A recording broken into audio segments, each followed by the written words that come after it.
जहां तक मेरी बात है, मैं गॉड को लेके वैसा फील नहीं कर पाता हूँ। मेरे अंदर ऐसी फीलिंग बहुत ज्यादा है। मैं एग्नोस्टिक हूँ। मैं ये मानता हूँ कि ये दुनिया गॉड ने बनाई है। ऐसा हो भी सकता है, नहीं भी हो सकता है। ये भी हो सकता है कि अपने आप बनी हो, एवोल्यूशन के प्रोसेस। मुझे ये जरूर लगता है कि ज्यादा चांसेस हैं कि कोई ना कोई फोर्स है इस सब के पीछे। पर वो फोर्स वैसी एकदम नहीं है जैसा धर्मों के लोग मानते हैं। वैसा होने का स्कोप ही नहीं है। क्योंकि सारे धर्म जब पैदा हुए, जनरली आप देखेंगे 6th सेंचुरी बीसी में लगभग अधिकांश धर्म पैदा हुए। चाहे हम बुद्धिज्म की बात करें, जैनिज्म है पुराना, लेकिन महावीर उस समय पैदा हुए। कन्फ्यूशनिज्म 6th सेंचुरी बीसी में हुआ। ताओइज्म उसी समय का चाइना में। क्रिश्चियनिटी लगभग उसके 600 साल बाद हुई। जूडाइज्म थोड़ा सा पहले से है, 6th सेंचुरी बीसी के आसपास कुछ कुछ दिख रहा है उसमें। Islam as an organise religion काफी देर में हुआ, हालांकि वो मानते हैं कि एडम के समय से उनका धर्म चलता है। धर्मों का विकास, ह्यूमन बीइंग का जो कॉग्निटिव डेवलपमेंट है, जब हम पहली बार सोचने लगे, हम तो मतलब कई अरब साल का प्रोसेस है एवोल्यूशन का।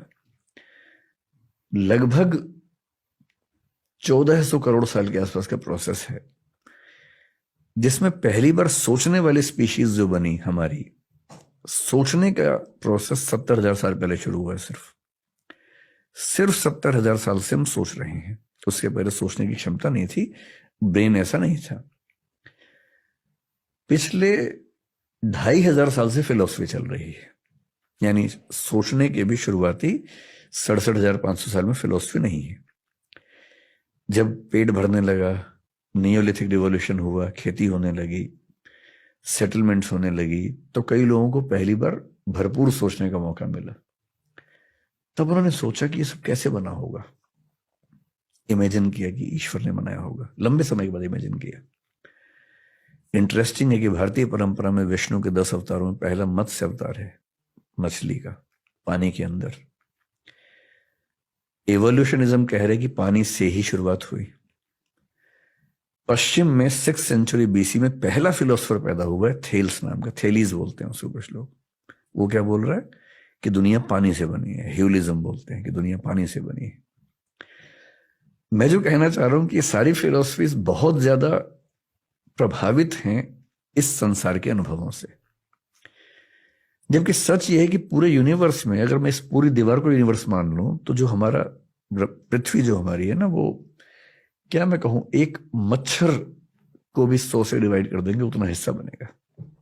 1000 से डिवाइड कर। हाँ, इतनी छोटी पृथ्वी के कुछ हजार साल के अनुभवों से हमने थियरीज बना ली हैं बड़ी बड़ी, कि भगवान, अल्लाह, गॉड।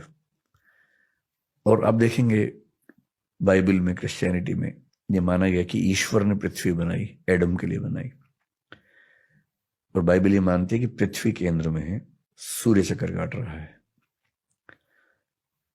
अब साबित हो गया, कोपरनिकस ने साबित कर दिया कि नहीं, सूर्य केंद्र में है, पृथ्वी चक्कर काट रही है।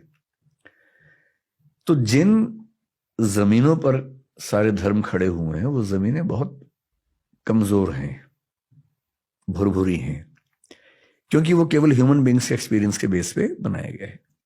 और इस ब्रह्मांड में हमारी दुनिया मतलब एक मच्छर का भी 100वां हिस्सा, 1000वां हिस्सा है।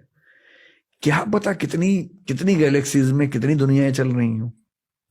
कुछ हमसे आगे, कुछ हमसे पीछे। कुछ हो सकता है कि अभी वो बंदरों के जमाने में चल रहे हो, कुछ हो सकता है कि हमसे 1000, 2000, 10 लाख साल आगे निकल गए हों। इन दुनियाओं में आपस में इंटरेक्शन भी अब तक नहीं हो रहा। हम उनको एलियन कहते हैं, वो हमको एलियन कहते होंगे। तो अभी तो विज्ञान ने दुनिया का डेसिमल में भी कुछ नहीं समझा है। अभी से हम ये इंटरप्रेट कर दें कि एक भगवान है जिसने ऐसा ऐसा किया, पॉसिबिलिटी है। एग्नोस्टिक होने का मतलब है कि I accept there stands a possibility of God existing. पर हमारे दुनिया के धर्मों में, दर्शनों में गॉड की जो व्याख्या है बहुत ही बेसिक लेवल की है। पृथ्वी को केंद्र में रख के व्याख्याएं की गई हैं, अपने देश को ध्यान में रख के, अपने समाज को ध्यान में रख के बनाई गई व्याख्याएं। मेरे ख्याल से अल्टीमेट रियलिटी जब भी हमारे सामने आएगी, मतलब हमारी जिंदगी में तो शायद नहीं आएगी, शायद 10-20 हजार साल तक भी ना आए, शायद 1 लाख साल के बाद सामने आए, वो वैसी नहीं होगी जैसी हम सोचते हैं, उससे काफी अलग होगी।